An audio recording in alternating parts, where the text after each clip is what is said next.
진율의 뉴스 정면 승부 4부 시작합니다. 오늘 4부 정면 인터뷰에서는 제가 앞서 방송 오프닝 때 말씀을 드렸죠.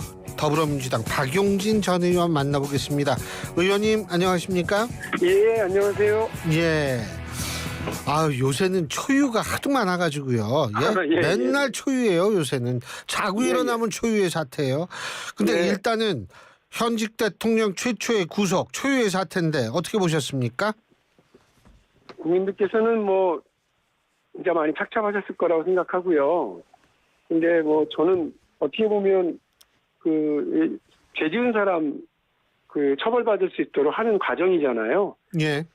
담담한 마음으로 지켜봤고, 사법정의 차원에서도 그렇고요. 법치국가가 제대로 작동되고 있다라고 하는 측면에서도 저는 사필 규정이라고 생각하고, 좀 담담하게 봤습니다. 담담하게 보셨다. 예? 근데 이제 국민의힘에서는 그런 얘기 하잖아요. 아니 이재명 대표나 조국 전 대표하고 이게 형평성이 안 맞는다. 왜 거기는 구속영장 기각하고 왜 대통령은 구속을 시켰느냐 이런 얘기를 하는데 이 부분 어떻게 보십니까? 어디 비교할 때를 비교를 해야죠.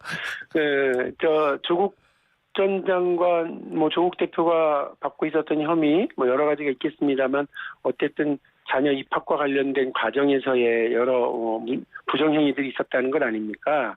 근데 그런 문제와 또 이재명 대표가 받고 있는 재당정 관련 사건이라든지 백현동 관련 사건이라든지 선거법이라든지 이런 관련된 죄를 다투는 사안과 계엄령을 선포해서 국민들을 기겁하게 만들고 또 그 과정이 사실상 불법적이고 내란에 가까운 혐의들을 했다라고 하는 증언과 증거와 정황들이 지금 쏟아져 나오고 있는 이 일과 어떻게 그걸 같이 비교를 할 생각을 하는지 모르겠습니다. 어쨌든 제가 볼 때는 이 국민의힘 쪽에서 좀 여러 가지 논란이 될 수 있는 얘기들이 많이 나오는 것 같은데 그 중에 하나가 뭐냐? 자, 이것도 여쭤봐야겠어요. 구속 이제 결정된 후에요. 예? 네. 서부지법에 지금 난입한 저는 사실 이게 거의 폭동이라고 보이더라고요. 제 개인적으로 보기에는. 폭동이죠. 예? 폭동이죠. 예. 근데 예. 이거 어떻게 보세요? 그게 지금 법원을 공격한 거잖아요. 예. 이렇게 되면 이른바 민주주의를 지탱하는 삼권 분립의 한 쪽의 상징과 권위를 지금 사실상 공격한 건데 얼마 전에는 행정부의 수반이 입법부를 국회를 공격해서 군사력을 동원해가지고 유리창을 깨고 들어가는 일을 만들어내고 이제는 또 그의 지지자들이 사법부의 상징인 법원을 이렇게 유리창을 깼죠 거기도. 네, 이런 또 난동을 좀 하고 공권 얘기보고 다 무시해버리는 상황을 보여준 거지 않습니까? 예.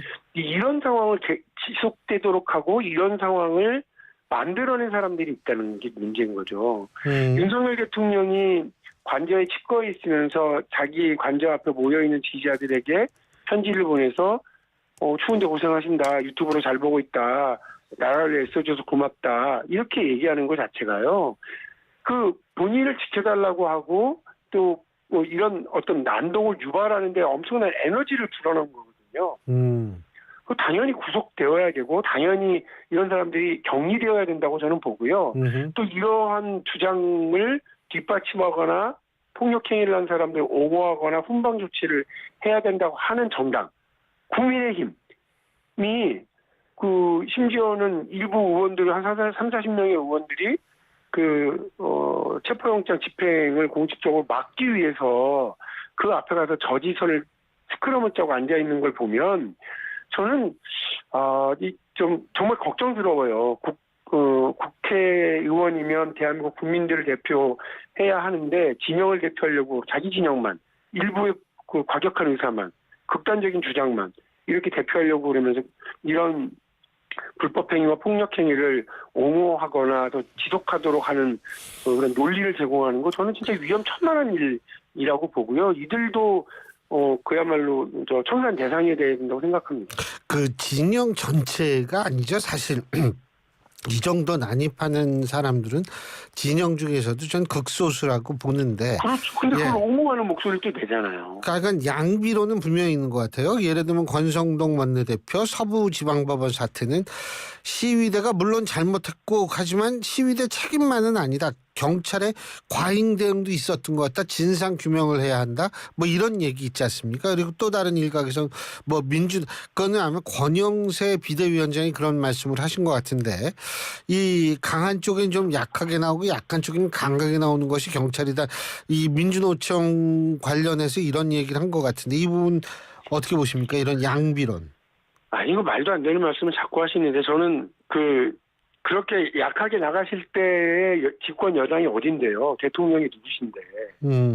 윤석열 대통령이 대통령으로 경찰의 인사권을 다 쥐고 있었던 거 아니에요?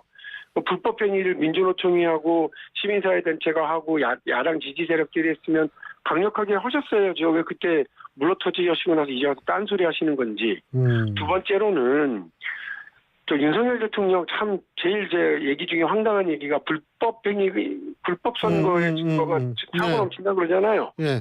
불법의 불법이라는 표현까지 썼죠. 그러면 그걸 알고 계셨으면 본인이 사실상 그 총괄 지휘권을 가지고 있는 경찰, 검찰 동원해서 그 불법 행위 증거들을 제출하거나 확인하라고 하든지 조사를 하든지 수사를 시키면 되지. 왜 거기다가 계엄군을 동원해요? 이상한 양반인 거죠. 말도 안 되는 소리를 저렇게 하고 그걸 판사 앞에 가서 하고 그러니까는 그냥 짤없이 구속된 거 아닙니까?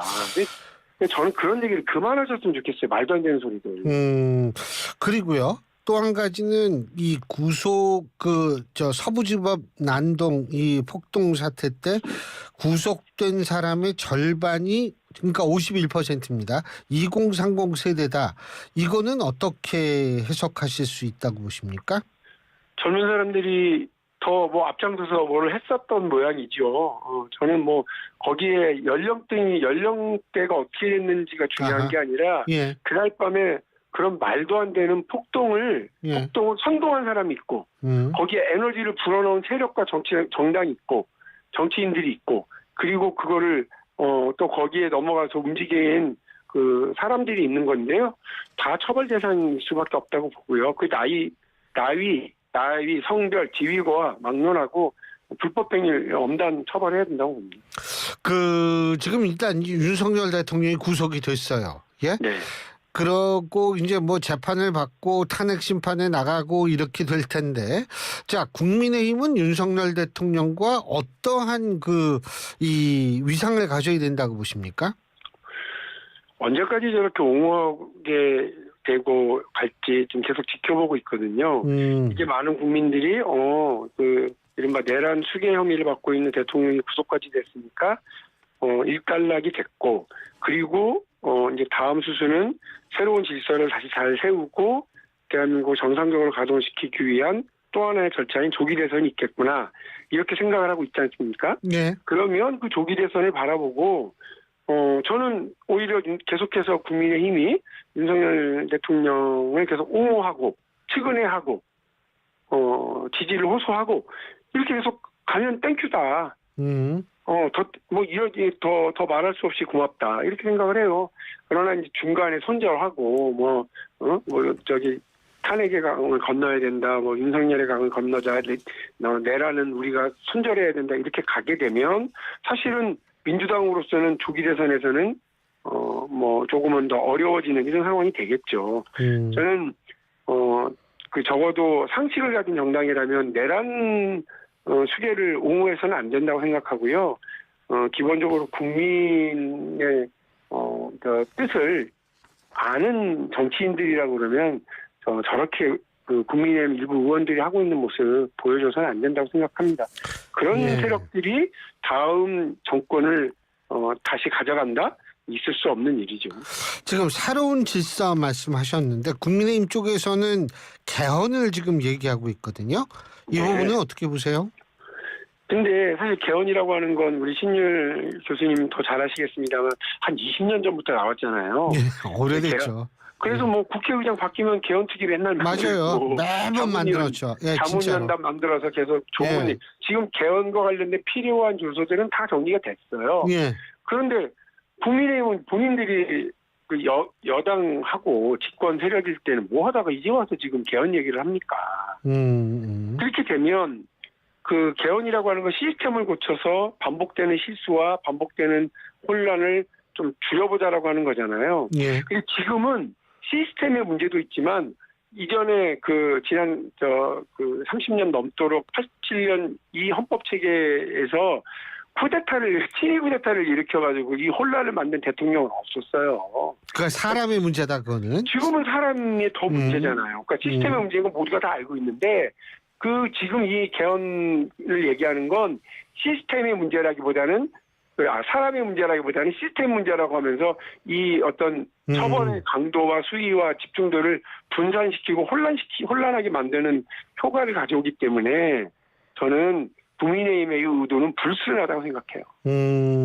사람이 문제인데 시스템 문제로 자꾸 이걸 문제의 핵심을 좀 이렇게 돌리려고 한다 이 말씀이신 것 같은데요. 예, 개헌에 대한 논의 필요하고요. 개헌은 해야 됩니다. 그런데 제일 문제가 대통령 된 사람이나 될 것 같아 보이는 사람과 그 세력이 개헌은 그냥 입에 발린 소리로 뭐 그동안 해왔고 실질적으로 개헌의 방향은 분권형이거든요. 대통령의 권한을 자꾸 나눠주고 분산시키자라고 하는 쪽에 다 합의가 되어 있기 때문에 하기 싫은 거죠. 그런데 이번에 개헌의 논의는 국민의힘이 주도할 게 아니고요. 조기 대통령 선거를 통해서 국민과 유권자들에게 각 세력과 정당이 그리고 대통령 후보로 나오는 사람들이 나는 어떤 방식으로 개헌을 하려고 하고 그 절차를 이렇게 하겠다. 다음 대통령 선거에서 내가 되고 나면 뭐 예를 들면 다음 지방선거 때 개헌을 반드시 하겠다. 그 개헌의 내용은 이거다. 라고 그 프로그램과 일정까지 다 못 박아서 공약을 해야 된다고 봅니다. 그렇지 않으면 안 된다고 보고요. 그래서 이번 대통령 선거가 개헌 논의에 장이 열리는 것으로 해야지 지금 느닷없이 무슨 탄핵 절차가 마무리되지 않았는데 국민의힘이 저렇게 나서는 건 말씀드린 것처럼 불순하고 또 불순하죠. 근데 그 옛날에도 그 후보 시절에는 개헌하겠다고 그랬다가 딱 권력 잡으니까 입 싹 닦는 경우가 많았잖아요. 많죠. 지금 뭐 그렇게 해서는 안 된다고 뭐 저도 당연히 제가 국회의원을 하고 정치를 하면서 시스템의 문제가 분명하구나라고 하는 걸 느꼈고요. 특히나 이제 우리 뭐 정치학자들인데 우리 심리 교수님도 마찬가지겠지만 이런 이 대한민국에서 가장 낡은 것 중에 하나가 헌법이잖아요. 작동을 거의 이제 거의 못하고 있다시피 하고 있는데 대한민국 국민들 수준에 맞게 대한민국 국력에 맞게 이렇게 좀 달라진 옷을 새로 입어야 될 때가 됐다고 생각합니다. 그리고 또 한 가지는 뭐냐면 윤석열 대통령이 부정선거를 자주 언급하지 않습니까? 그죠? 예. 어떻게 보세요? 이것이 일종의 명분이라고 보십니까? 아니면 진짜로 윤 대통령이 그렇게 생각하고 있다고 보십니까? 그렇게 생각하고 있는 것 같은데요. 근데 증거를 제시하고 있지 못하는 걸 보면 망상일 수밖에 없고 아까 제가 말씀드린 것처럼 증거가 있으면 본인이 지휘하는 검찰을 통해서든 아니면 뭐 경찰을 통해서든 증거를 이제 제시해 주면서 관련 자료들을 확인해 보고 수사하고 관련자들을 소환해서 수사하라 이렇게 하면 되는 거잖아요. 근데 그렇게 안 하고 자기 망상에 빠져가지고 계엄을 선포하고 이렇게 해버린 걸 보면 저는 그야말로 망상인데 그 망상의 수준이라고 하는 게 나는 외계인에 잡혀갔다가 UFO에 실려서 외계인의 나라를 갔다 온 사람이에요라고 하는 수준의 그냥 극단적인 망상에 빠져 있는 사람이에요. 근데 웃긴 건 그런 사람들이 실제로 있고 또 그런 사람들을 추종하는 사람들도 있어요. 그래서 미국이란 나라의 네바다주나 애리조나주의 사막지대에 가면 그런 사람들이 집단으로 살면서 UFO가 다시 오기를 기다리고 있다는 거 아닙니까? 이게 답답한 노릇입니다. 그러니까 지금은 반국가 세력 어쩌고 그렇게 얘기하지만 이 양반 그대로 뒀으면 지구 침탈 세력을 지켜야 되는 침탈 세력을 막아야 한다는 그런 웃기지도 않은 얘기도 했을 것 같아요. 그러니까 증거는 하나도 없잖아요. 부정선거에 대한 증거는 제출하지도 못하고 그냥 유튜브에서 보는 거 그냥 다시 떠드는 수준인데 어디서도 그걸 확인되지 않는 일 가지고 계엄 사태를 만들어낸 걸 보면 위험천만, 구속은 너무 정당 이렇게 생각합니다. 지금 박용진 의원님 그 유튜브 말씀하셨는데 일각에선 말이에요. 네네. 이 유튜브가 우리나라의 양극화를 상당히 부추긴다 이런 얘기도 있거든요. 동의하십니까? 맞습니다. 동의하고요. 트럼프 대통령이 뭐 얼마 전에 뭐 뉴스 보니까 그렇게 얘기했다면서 나보고 혼란을 뭐 야기하는 사람이라고 한국을 봐라. 그렇게 얘기했다는 거 아니에요? 진짜 자괴감이 넘칩니다. 그러니까 미국에서 교육개혁이 필요하면 그때도 한국을 봐라 얘기하고 미국에서 건강보험 시스템 얘기할 때도 한국을 봐야 된다 이렇게 얘기하고 미국에서 자기들의 사라져버린 제조업, 뭐 조선업이라든지 자동차, 철강, 그다음에 뭐 바이오, 또 최첨단 전략산업인 반도체 이런 걸 모든 걸 얘기할 때마다 한국하고 뭐 전략적 파트너가 돼야 된다고 얘기하다가 이제 드디어 대통령 하나가 엉뚱한 짓을 하는 바람에 그냥 봐라 저희가 더 혼란하고 웃기지 이런 데가 돼버린 거예요. 근데 이게 답답합니다. 이 양극화가 전 참 걱정이 되는 게요. 이 양극화가 점점 심해지는 것 같아요. 그래서 노무현 전 대통령 탄핵으로 정치적 양극화가 좀 시작이 돼서 박근혜 전 대통령 탄핵 때 정치적 양극화가 사회적 양극화로 전이되는 현상이 발생을 했고 정치 사회적 양극화가 다 존재하는 상태에서 이제 윤석열 대통령이 또 탄핵을 당하니까 이게 더 벌어져 가지고 결국은 서부지법에 이런 폭동 사태도 발생하지 않았나. 네. 근데 이거 동의합니다. 예, 근데 동의하고요. 이거 어떻게 고쳐요, 이거? 예? 지금 그래서 정치하는 사람들의 태도와 자질이 되게 중요한데요. 예. 이걸 계속 부추기고 양쪽 더 이렇게 극단화하는 그 유튜버들이 나타나고 그들은 또 그들대로 돈 벌고 앉았잖아요. 예. 정치를 대상으로 해서 비즈니스 모델을 만들고 그걸 선동해가지고 국민들은 피폐해지고 정치는 그야말로 정치 역할을 상실하고 이러고 있는 그 극단의 정치 시대에 유튜버들은 돈 벌고 있는데 여기서 정치인들이 그 유튜버들의 영향력에 끌려다니면서 나한테 표를 주세요, 나를 주목시켜 주세요 이렇게 따라다닐 건지 정치 무당들의 이 그 혼란한 예언과 그들의 준동과 선동에 같이 놀아날 것이 아니냐. 저는 정치인들이 내가 정치 지도자다라고 생각하면 용기를 내야 된다고 생각합니다. 세 가지 용기예요. 첫 번째는 자기 권력과 권한을 자제할 줄 아는 절제의 용기입니다. 그렇게 해서 대통령이 뭐 계엄 내가 선포해서 내 권한이야. 뭐가 문제야. 이딴 얘기는 하는 정치인은 사라져야 돼요. 예. 두 번째로 아무리 상대가 싫고 믿고 나쁜 사람이라고 나쁜 세력이라고 생각을 해도 대화해야 돼요. 그리고 뭐 대화하고 타협하고 접점을 찾아내는 뭐 손을 내밀 악수를 할 용기가 필요하다고 저는 봅니다. 상대에게도.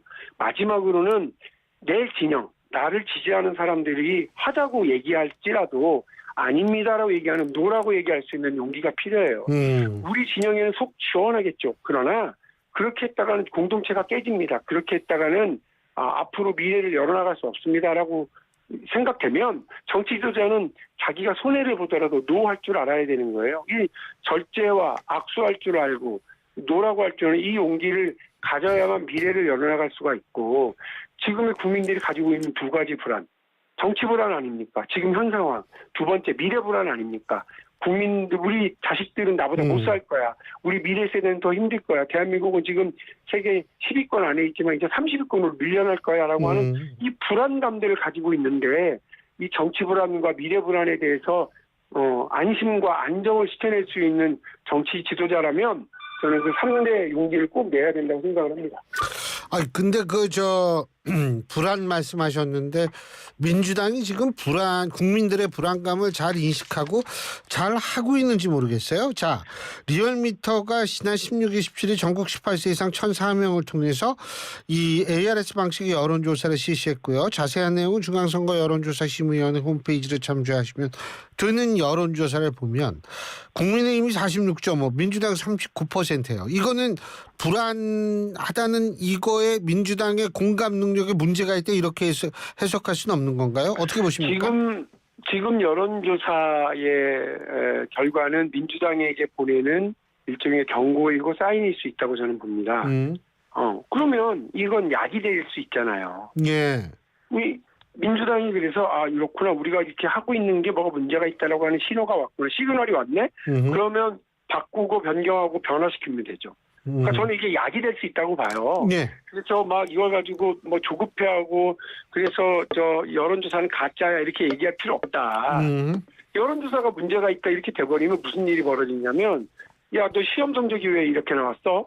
라고 됐는데, 선생님이 시험 문제를 어렵게 내서요. 이렇게 되려고 그러면, 그럼 그 다음에 선생님이 그 명답인데요, 그거? 시험 문제 쉽게 내기만 기다려야지, 내가 어느 과목에서 문제가 생겼고 어느 과목에서는 오히려 이득이 됐고 부족한 지점은 어디고 이런 거를 따져보고 하면 다음 시험 잘 볼 수 있잖아요. 그러니까 저는 민주당한테 지금 약이 될 수 있는 여론조사가 나오고 있고 이거를 잘 해석하고 받아들이면 된다. 민주당한테 뭔가 좀 이렇게 잘하라고 하는 신호다. 제가 말씀드렸던 정치 불안과 미래 불안에 대해서 민주당이 국민 안심시키고 또 민생을 안정시키는 그런 행보를 해나가길 기대하고 예. 다시 한번 조언을 드립니다. 그 미래 불안이나 현재의 불안을 좀 해소하기 위해서 한덕수 권한대행에 대한 탄핵 이런 거는 좀 너무 나가지 않았나 이런 얘기도 나오는데 어떻게 보세요? 저는 이재명 대표가 탄핵 국면에서 잘했다 하고 생각했었던 지점이 사실은 언제였냐면, 제가 방금 말씀드렸던 그런 측면에서 한덕수 총리에 대한 탄핵을 홀딩할 때, 그리고 각국의 외교 대사들을 만났을 때, 그리고 경제협회 단체들 만나서 의견을 듣고 있을 때, 이게 대외적인 메시지를 대통령도 대통령 노릇 안 하려고 저렇게 이상한 짓을 저지르고, 예. 여당도 엉뚱한 일만 하고 있으니까 국민들이 대통령도 없고 여당도 없는데 이게 믿을 때라고 민주당 하나밖에 없었을 때 아닙니까? 민주당이 안심시키고 안정시키는 그런 역할을 그때 할 때였다고 저는 봐요. 근데 이제 그 뒤에 막 밀어붙이기 시작할 때부터는 국민들이 이 불안한 정치 상황에 민주당도 그냥 같이 에너지를 붓고 있는 것 아닌가 하는 그런 시각으로 봤을 것 같습니다. 이게 잘하면 되죠. 잘하면 됩니다. 앞으로 절대 예.